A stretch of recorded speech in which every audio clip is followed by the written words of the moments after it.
अस्सलाम वालेकुम दोस्तों, ये कहानी है नेपाल में रहने वाले सलमान नामी लड़के का, जो कि बेरोजगारी की वजह से दर दर की ठोकरें खा रहा था। काफ़ी जगह अप्लाई करने के बाद उसे रेलवे डिपार्टमेंट में नौकरी मिली। सलमान को जितनी इस जॉब की खुशी थी, उससे बढ़कर उसका गम भी था, क्योंकि उसकी जॉब किसी आम रेलवे स्टेशन पे नहीं बल्कि नेपाल के सबसे बड़े खूंखार और ख़तरनाक जगह पे उसकी जॉब लगी, जिसके बारे में सलमान ने बचपन से ही इस जगह के किस्से कहानियां सुन रखे थी। मगर ये नौकरी छोड़ भी नहीं सकता था, क्योंकि उसके घर के हालात बहुत ही तंगदस्त थे। दोस्तों, नेपाल के इस रेलवे स्टेशन में जितने भी लोगों की नौकरियां लगी, चंद दिन बाद सबकी मौत वाक़ई हुई। कुछ ही दिनों के बाद वहाँ पे मौजूद अफसर ने सलमान को रात की शिफ्ट का नोटिस दिया। नोटिस को देखकर सलमान कांपने लगा और अफसर से बोला कि सर, ये मैं कैसे कर सकता हूँ, आप तो इस जगह के बारे में मुझसे बेहतर जानते हैं। तो अफसर ने कहा कि सलमान, घबराओ मत, तुम अपने कैबिन से बाहर मत निकलना, चाहे कुछ भी हो, क्योंकि यहाँ से गुजरते वक्त ट्रेन की कोई मुसाफिर खिड़की तक को नहीं खोलकर बाहर झांकता कि कौन सा स्टेशन आया हुआ है। ये कहकर अफसर चला गया। शाम के 7 बज रहे थे। सलमान का दिल बैठा जा रहा था और सलमान की शिफ्ट 9 बजे से शुरू होने थी। जैसे ही 9 हुए, सलमान क्वार्टर से निकलकर स्टेशन की तरफ रवाना हो गया।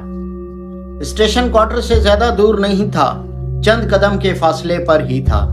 जैसे ही सलमान स्टेशन पर पहुंचा तो दिन के शिफ्ट वाले अपने निकलने की तैयारी कर रहे थे।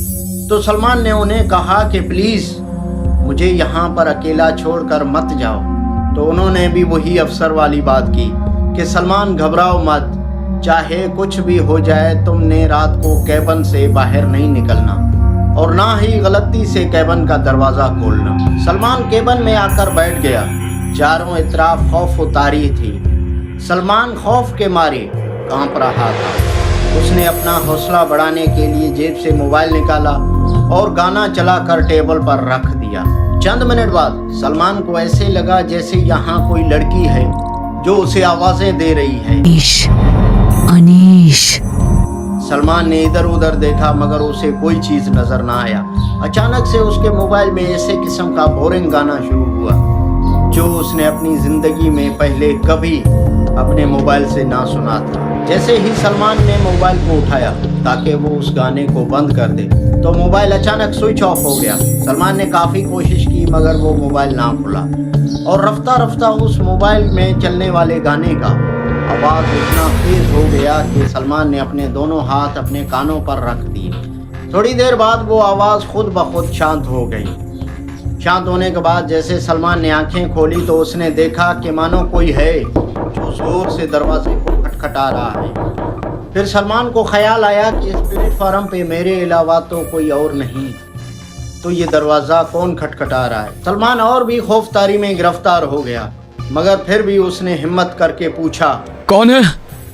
कौन है बाहर? प्लीज मुझे बचा लो, वो मार डालेंगे मुझे, खोल दो दरवाजा। ये सोचकर सलमान ने दरवाज़ा नहीं खोला, मगर वो लड़की मुसलसल जोर से दरवाजे को खटखटाती रही और सदाएं लगाती रही। उसकी बेहसी की आवाज़ को सुनकर ऐसे लगा कि वाकई वो मुसीबत में है।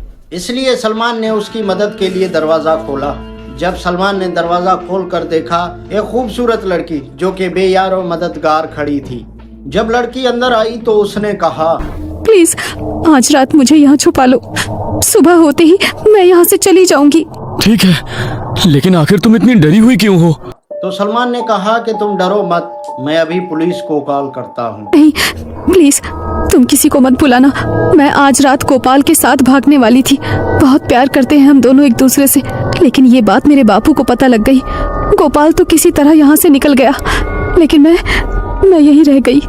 कल सुबह गोपाल मुझे लेने आएगा तो मैं उसके साथ यहाँ से चली जाऊंगी, लेकिन सुबह होने तक मेरी मदद कर दो।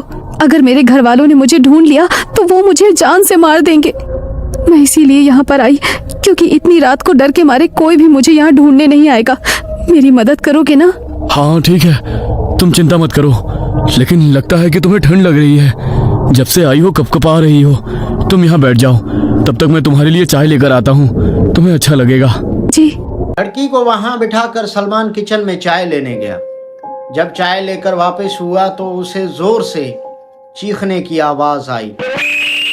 ये आवाज सुनकर सलमान के हाथ से चाय का कप गिर गया। वो चीखने की आवाज इतनी भयानक थी कि सलमान जल्दी से दौड़ा और किचन से बाहर आया। जब बाहर आकर सलमान ने देखा तो दरवाजा भी खुला हुआ था और वो लड़की भी गायब थी और फर्श के ऊपर खून के धब्बे मौजूद थे। खून के धब्बों को देखने के बाद सलमान केबिन से बाहर आया। जैसे ही वो केबिन से बाहर आया तो दोबारा चीखने की आवाज आई। सलमान वापस केबिन की तरफ दौड़ा।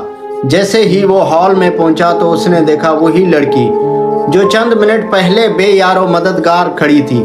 उसके हाथ में एक कुल्हाड़ी है जिसकी मदद से वो किसी को कत्ल कर रही है। जैसे ही ये नज़ारा सलमान ने देखा तो उसके रोंगटे खड़े हो गए और वो खुद को काबू ना कर पाया और आवाज लगाई, ये क्या कर रही हो तुम? किसी को मार डाला क्या तुमने? वो लड़की रुक गई और जब लड़की ने पीछे मुड़कर देखा तो उसका पूरा चेहरा खून में लथपथ था। ये देखकर सलमान की तो जान से रूह ही निकल गई। उसकी आंखों में खौफ और चेहरा बुरी तरह से फटा हुआ था और अपने पास पड़े लाश के हिस्सों को खा रही थी। ये देखकर सलमान इतना डर गया कि डर के मारे उसके पांव भी वहीं पे जम गए। उसके बाद उस लड़की ने दोबारा बड़े भयानक तरीके से सलमान की तरफ देखा और हंसकर वहां से गायब हो गई। सलमान ने सोचा कि वो चली गई है। सलमान ने सोचा कि वो लाश के करीब जाकर उसकी जांच कर ले। वो आहिस्ता आहिस्ता कदम उठाते हुए लाश की तरफ चल पड़ा। जब वो लाश के करीब पहुंचा तो लाश को देखकर उसको चक्कर आ गए थे और वो बेहोश हो गया। जब सुबह उसकी आंख खुली तो वो केबिन के कुर्सी पर बैठा हुआ था और बाहर बहुत सारा शोर सुनाई दे रहा था। उसने केबिन से बाहर निकल कर देखा तो रेलवे पटरी पे कुछ अफराद खड़े हुए थे। वो आहिस्ता आहिस्ता उनके करीब गया। जब सलमान लाश के करीब पहुंचा तो उसने लाश को देखकर उसकी रूह कांप उठी थी। जी हाँ दोस्तों, वो किसी और का लाश नहीं बल्कि उसी सलमान का लाश था। सलमान भी उस हादसे का शिकार हो गया जैसे कि हर अफसर इस रेलवे स्टेशन में शिकार होता रहा।